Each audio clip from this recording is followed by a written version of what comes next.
This bill that we've been looking at, the one that has been getting so much attention, AB 2223, this is something that is so beyond the pale.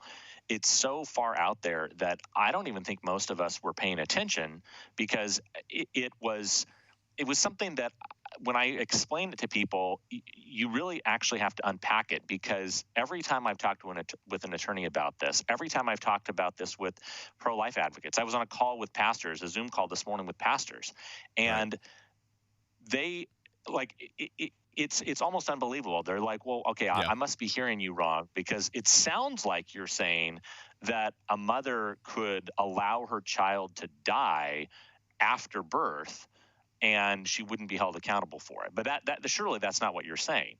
Well, that's actually exactly what we're saying. This bill, again, AB 2223, you go to the website, we've set up a special page that is only about this bill. That's how serious it is. AB2223.org.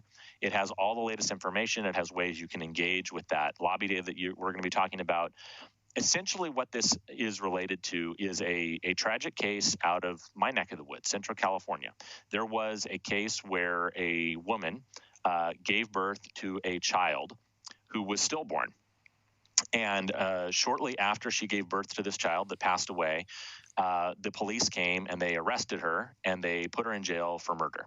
And she was convicted. She's been serving a sentence for the last several years. So the pro-abortion community, as you might imagine, has been aghast. I can't believe that you would arrest this grieving mother for murder. I mean, this is horrible. We should make sure that, no woman is ever criminalized. No woman is ever arrested for pregnancy loss. Well, let me just start by saying, as an issue, I don't know any pro-life person that thinks that a woman should be put in jail simply because of a miscarriage or simply because of a stillbirth. I mean, just the disingenuousness that they try to say that.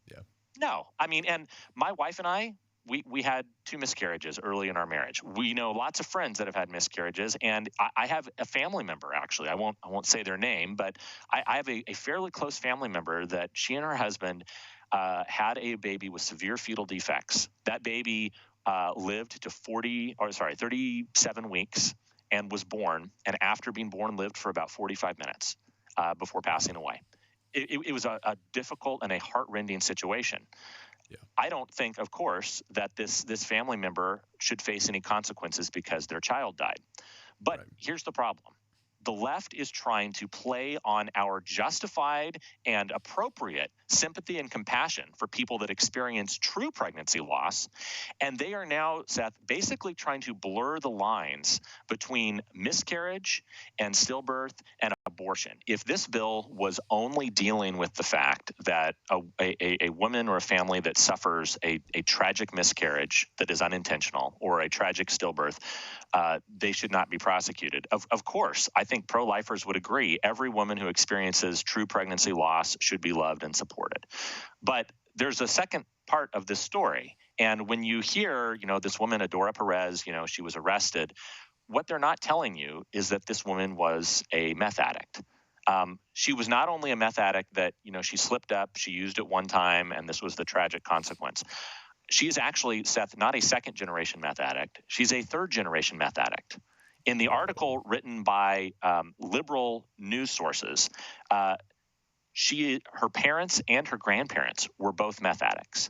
And this was also not her first pregnancy. It wasn't, look, I didn't know I was pregnant, I made a mistake, and my child tragically died. Seth, I feel very sad. This is an example of our society, how as a complete society, when we have rejected God and we have pushed him out of so many facets of our society, everything else just breaks and falls apart, whether it's the sexual revolution, whether it's drug usage. In this case of this woman, this was not her first pregnancy. This was not her second pregnancy. Seth, she had, before this child tragically died of a meth overdose, she had 9 previous pregnancies. And all of those children from those previous pregnancies had been taken away by Child Protective Services and sent to live either in foster care or with other family members. This was a repeated pattern of drug usage and of failure of her family, of the community. I mean, she Wow. bears a lot of responsibility, but I want to point out that this is an example of the fruit of the sick tree of the sexual Yeah. revolution, and the lack of accountability on so many Right. different levels.